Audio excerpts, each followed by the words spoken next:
Hello everyone. सो ये है question of the day जो आज का आपको मॉर्निंग में मिला होगा 8 AM पर। ठीक है।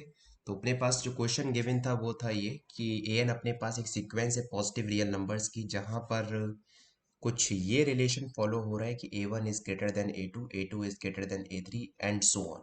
ठीक है। तो हमें बताना है कि इसमें से कौन सा ऑप्शन हमेशा ट्रू होगा। ठीक है। सबसे पहले समझो कि इस क्वेश्चन में हमारे पास चीज कहाँ पर ध्यान देने वाली बात है। सबसे पहली, ए एन जो है वो एक पॉजिटिव रियल नंबर्स की सीक्वेंस है। सो आपके पास जो यहाँ पे रिलेशन गिवन दे रखा है, फर्स्ट फर्स्ट जो थिंक है आपको, वो आपको ध्यान रखना है कि A1 is greater then A2 is greater then A3 is greater than and so on. आप जो भी कुछ कर रहे हो ये सभी के सभी सीक्वेंस के जो मेंबर्स हैं वो क्या है अपने पास, पॉजिटिव है। This is for all eyes. ठीक है। अब ऑप्शन ए में क्या गिवन है कि limit a n is always zero. चलो अच्छी बात है, बहुत अच्छी बात इसने कही है कि limit a n is zero. अब काफी बच्चों के मन में क्वेश्चन आता है कि सर ऐसा करते हैं ना कि ए एन को हम लोग एन ले लेते हैं, तो हमने ये दिखा दिया कि ये डिस्कार्ड हो गया कि लिमिट ए एन जीरो नहीं हो रही। ऐसे नहीं सोचना है, कुछ अलग हटके सोचना है।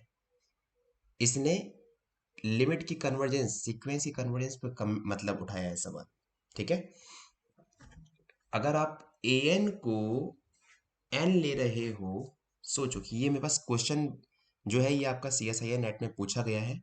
तो अगर आप ए एन को एन लोगे तो क्या ये कंडीशन होल्ड हो पाएगी? नहीं हो पाएगी। क्लियर हुआ? तो एक ने बोला कि सर हम वन अपॉन एन ले लेते हैं। ए एन को आपने वन अपॉन एन लिया तो आप तो ये ऑप्शन को सही कर रहे हो भाई। फिर क्लियर हुआ कि नहीं हुआ? तो मैंने क्या बोला कि ए एन को वन अपॉन एन लो आप, कोई दिक्कत नहीं, ये कंडीशन ट्रू हो रही है। अगर मैं इसमें सम अल्फा और अल्फा इज ऑल्सो पॉजिटिव, भाई तब भी तो अपने पास ये कंडीशन ट्रू हो रही है नहीं हो रही है? अगर हम रिलेशन में हर एक में अगर हम लोग यहाँ पर अल्फा को ऐड कर दें तो क्या कुछ दिक्कत होगी? कुछ दिक्कत नहीं, रिलेशन तब भी ट्रू है। बट इस केस में क्या होगा, आप देखो ध्यान से कि जो लिमिट ए एन है वो अपने पास कहाँ जाएगी? अल्फा पर टेंड करेगी। तो ऑप्शन ए अपने पास क्या हो गया? गलत हो गया, डिस्कार्ड कर दिया हमने ऑप्शन ए को। यस और नो? क्लियर हो गया? अब एक चीज और सुनो, जो ए एन सीक्वेंस है वो बाउंडेड दिख रही है आपको? यस और नो? ए एन सीक्वेंस इसने क्या बोला? पॉजिटिव है। सेकेंड थिंग, इसको समझते हैं कि रियल नंबर लाइन की हेल्प से। ये अपने पास जीरो है। ठीक है। ये अपने पास मान लो ए वन आ गया, ये अपने पास टर्म ए टू आ गया, ये अपने पास टर्म ए थ्री आ गया, ये टर्म ए फोर, ये term A five and so on. बोले सर आपने ये कैसे बना दिया कि A one A two A three A four ऐसे ही होगा? मैंने क्या बोला? सीक्वेंस अपने पास पॉजिटिव है और ये जो रिलेशन है वो कुछ ऐसे फॉलो हो रहा है। ठीक है। तो आप बोलोगे सर ये तो ए एन तो फिर टेंड कर रहा है जीरो की तरफ। मैंने अभी आपको काउंटर एग्जांपल दिया ना, ये देखो यहाँ पे कि जो ए एन को हम one upon N plus alpha ले लें और अल्फा अपने पास some positive small real number है। ठीक है। तो अपने पास जो ये ए एन है वो कहाँ जाएगा? इस अल्फा पे जाएगा। क्लियर हुआ? तो ये तो बात हो गई। जो मुझे बताना है इस बात पे कि ए एन सीक्वेंस आपके पास बाउंडेड है जीरो से ए वन के बीच में, यस और नो? तो ए एन सीक्वेंस बाउंडेड हो गई। मोनोटोनिक भी है सीक्वेंस ये, यस और नो? ये सीक्वेंस मोनोटोनिक भी है। भाई A one is greater than A two, A two is greater than A three, A three is greater than and so on. तो ये जो सीक्वेंस है वो स्ट्रिक्टली डिक्रीजिंग है कि नहीं है? यस और नो? डिक्रीजिंग हो रही है। तो ये सीक्वेंस मोनोटोनिक भी है। आपको एक थ्योरम याद आ गई अभी कि सीक्वेंस अगर मोनोटोनिक है, बाउंडेड है, तो वो सीक्वेंस कन्वर्ज करती है हमेशा। जो लॉजिक लगाना है यहाँ पे वो ये लगाना है कि सीक्वेंस अगर मोनोटॉनिक है एंड बाउंडेड है तो वो सीक्वेंस कन्वर्जेंट होगी। तो मैंने क्या बोला कि जो अपने पास जो यहाँ पे गिवन सीक्वेंस ए एन है वो अपने पास सम फलाना एल पर कन्वर्ज कर रही है।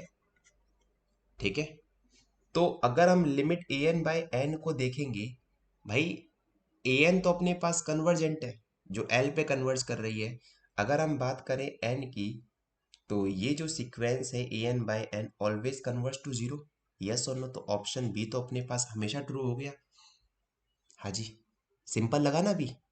अब हम बात करते हैं ऑप्शन सी की तरफ। ऑप्शन सी में क्या बोला, summation A N by n is converges. जो आपने एग्जांपल लिया ना alpha plus one by n, हम लोग उसी पे काम करें। अगर आपने अगर आपने ए एन को alpha plus one by n ले लिया और आप चेक कर रहे हो यहाँ पे summation A N by N के ऊपर, राइट, तो इस केस में अपने पास क्या होगा, summation one upon n alpha plus one by n, जहां पर अल्फा अपने पास क्या है, नॉन जीरो रियल नंबर है। आप यहाँ पे कंपैरिजन टेस्ट यूज कर सकते हो, यस और नो। आपके पास यू एन ये है, वी एन को आप अज्यूम कीजिए, तो limit u n upon v n, आपने वी एन लिया यहाँ पे one upon n, so limit u n upon v n converges to alpha which is non zero. इसका मतलब क्या है कि जो वी एन का नेचर होगा वही इस सीरीज का नेचर भी होगा। इसका मतलब क्या है कि series v n is equal to series summation one upon n by p test series, by p test we can say this series is divergent। अगर ये सीरीज वी एन डाइवर्जेंट है तो सीरीज यू एन भी divergent होगी। But इसने क्या बोला यहाँ पर कि series a N by n is converges, so option C is wrong by comparison test. Option D अपने पास आपके लिए इजी हो गया अभी, अब आप आराम से कर सकते हो। ठीक है, ऑप्शन डी में आपके पास क्या दे रखा है, summation A N by N square पे कमेंट करना है। ठीक है, क्लियर हुआ यहाँ पर, okay,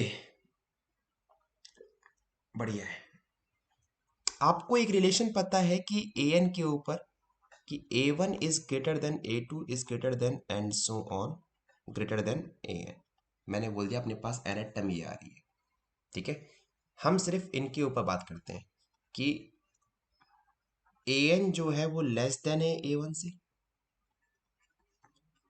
A N by N square is still less than A one by N square,